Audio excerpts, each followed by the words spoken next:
좋은 아침입니다. 마무벨에 오신 걸 환영합니다. 마음의 법칙 세 번째, 안면 피드백 이론, 사람들이 당신을 환영해 주길 바라는가 읽어드리도록 하겠습니다. 다음 상황을 머릿속으로 그려보며 당신이라면 어떤 느낌을 가질지 생각해보라. 시험을 망쳤다. 면접을 형편없이 보았다. 배우자가 당신을 속였다. 자녀가 당신을 매정하다고 비난한다. 자, 어떤 느낌이 드는가? 잘 모르겠다면 가장 좋은 방법은 잠시 거울을 보는 것이다. 아마도 비참하고 우울한 나머지 접시물에 코 박고 죽고 싶으리라. 이상할 거 없다. 자연스러운 반응이다. 지금부터 싫은 일을 당해도 불쾌한 기색을 보이지 않는 게 이 같은 상황에서 얼마나 큰 도움이 되는지 알려주겠다. 내면에 충실하면서 느낌을 진솔하게 받아들이고 다른 사람을 존중해 주는 것은 자신의 정신 건강을 위해 대단히 중요한 일이다. 그럴 수 있는 충분한 준비를 끝냈다면 두 번째 단계는 적극적으로 자신의 감각과 지각을 원하는 방향으로 바꾸어 가는 일이다. 그러기 위해서는 먼저 시급히 이 속설부터 지워야 한다. 마지막으로 웃는 사람이 가장 잘 웃는다라는 미신 말이다. 맨 마지막에 웃는 사람은 가장 짧은 기쁨을 누릴 뿐이다. 우리 인생을 살만한 것으로 만드는 건 바로 기쁨 아닌가?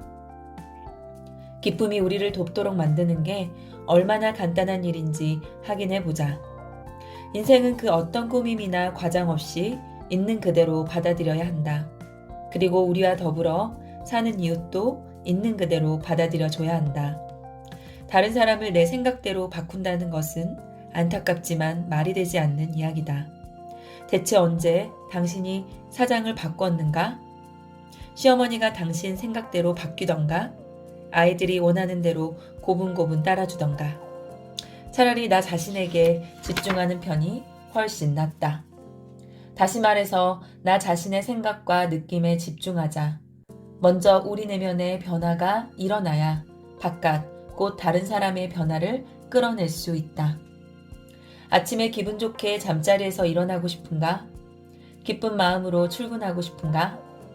회의에 들어서며 행복감을 느끼고 싶은가? 퇴근하고 집으로 돌아왔을 때 환하게 맞아주는 가족 얼굴이 보고 싶은가? 사람들이 당신을 환영해 주길 바라는가? 주변 사람들과 솔직하고 생동감 넘치는 대화를 나누고 싶은가? 모두에게 존경받고 싶은가? 운명이 때마침 당신에게 얼마나 다채로운 걱정거리를 나누어졌는가에 따라 이런 생각들은 아마도 조금 사치스러워 보일 수 있다. 그러나 언제나 유념하자. 실제로 당신은 그런 것을 요구할 권리를 가졌다. 기쁨은 참으로 아름다운 기분이다. 가슴이 따뜻해지는 기분 좋은 느낌이랄까? 기쁨의 순간 우리 마음의 모든 욕구는 충족된다.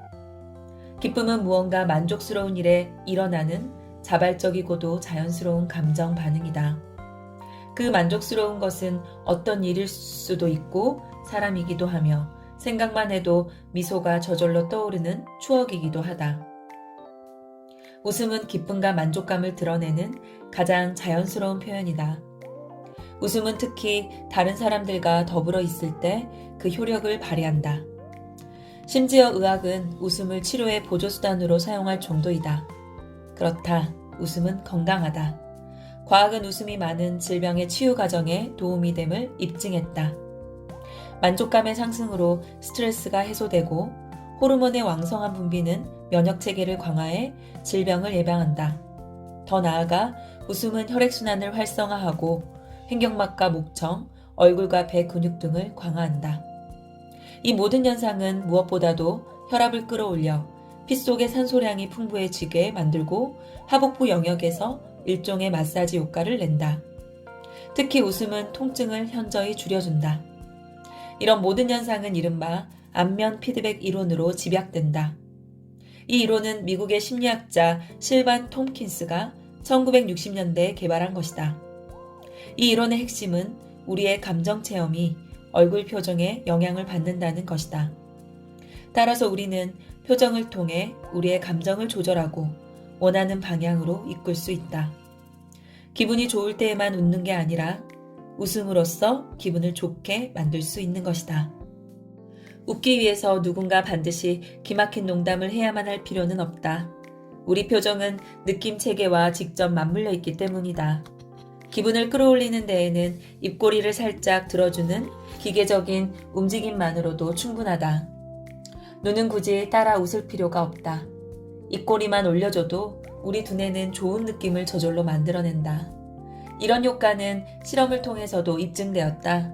지금 당장 입술 모양을 미소 지을 때처럼 만들어보자. 만족한 얼굴 표정으로 세상을 거닐어 보는 거다. 그러면서 내면 깊숙한 곳에서 어떤 느낌이 올라오는지를 느껴보라. 놀라운 사실은 또 있다. 이런 표정 변화가 다른 사람들과의 만남을 어떻게 바꾸어 놓는지 관찰해보면 알 수 있다. 웃음과 기쁨이 강한 전염성을 자랑한다는 것은 누구나 익히 알고 있는 사실이다. 가는 말이 고우면 오는 말도 곱다 라는 속담이 있듯이 말이다. 동료든 상사이든 배우자이든 여자친구든 이웃이든 당신이 마주하는 상대방은 당신의 웃음과 미소에 그대로 화답한다. 그리고 무의식적으로 당신을 친절하며 균형 잡힌 사람이라고 평가한다. 이런 만남이 편안하고 만족스러운 방향으로 이루어지는 것은 당연한 일이다. 곧 당신의 태도가 상대의 태도를 바꾼다. 그럼 이런 친절함, 상냥함, 공손함, 존중 등으로 이득을 보는 쪽은 누구일까? 당연히 당신 자신이다. 웃음 없이 지낸 하루는 잃어버린 하루이다. 이 말을 한 찰리 채플린은 웃음의 효과를 익히 깨고 있었던 게 틀림없다.